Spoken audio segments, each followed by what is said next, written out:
സാങ്കല്പിക മുഖ്യമന്ത്രി ചർച്ചകളിൽ പരസ്യ പ്രസ്താവന കെപിസിസി നേതൃത്വം വിലക്കിയിട്ടും നേതാക്കൾക്കായി കോൺഗ്രസിൽ ഫ്ലക്സ് പോര് തുടരുന്നു. വി.ഡി. സതീശനെ അനുകൂലിച്ച് കോഴിക്കോട് നഗരത്തിൽ ഫ്ലക്സ് ബോർഡുകൾ പ്രത്യക്ഷപ്പെട്ടു. എറണാകുളം ഡി.സി.സി ഓഫീസിന് മുന്നിൽ രമേശ് ചെന്നിത്തലയെ അനുകൂലിച്ച ഫ്ലക്സ് ബോർഡുകൾ വന്നതിനു പിന്നാലെയാണ് മറുപടിയായി സതീശൻ അനുകൂലികൾ കോഴിക്കോട് ഫ്ലക്സ് സ്ഥാപിച്ചത്. കഴിഞ്ഞ ദിവസം രാത്രിയിലാണ് കോഴിക്കോട് നഗരത്തിന്റെ വിവിധ ഭാഗങ്ങളിൽ വി.ഡി. സതീശനെ അനുകൂലിച്ചുകൊണ്ട് ഫ്ലക്സ് ബോർഡുകൾ ഉയർന്നത്. സേവ് കോൺഗ്രസ് ഫോറത്തിന്റെ പേരിലാണ് ഫ്ലക്സ്. കോഴിക്കോട് ഡി.സി.സി ഓഫീസിന് എതിർവശവും ഫ്ലക്സ് സ്ഥാപിച്ചിട്ടുണ്ട്. വി.ഡി. സതീശൻ മലയാളക്കരയെ നയിക്കട്ടെ എന്ന വാചകങ്ങളാണ് ഫ്ലക്സ് ബോർഡിൽ ഉള്ളത്.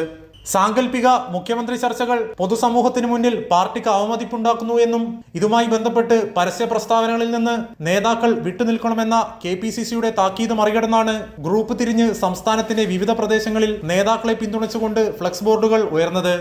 PR വർക്കിന്റെ ബലത്തിൽ രമേശ് ചെന്നിത്തലയെ പോലുള്ള മുതിർന്ന നേതാക്കളെ താറടിച്ച് മുഖ്യമന്ത്രിയാകാനുള്ള വി.ഡി. സതീശന്റെ വ്യാമോഹം നടക്കില്ല എന്നും എറണാകുളം ഡി.സി.സി ഓഫീസിന് മുന്നിൽ കഴിഞ്ഞ ദിവസം ഫ്ലക്സ് ഉയർന്നു വന്നിരുന്നു.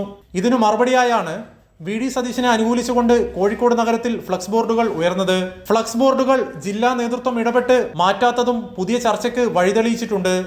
കൈരളി ന്യൂസ്, കോഴിക്കോട്.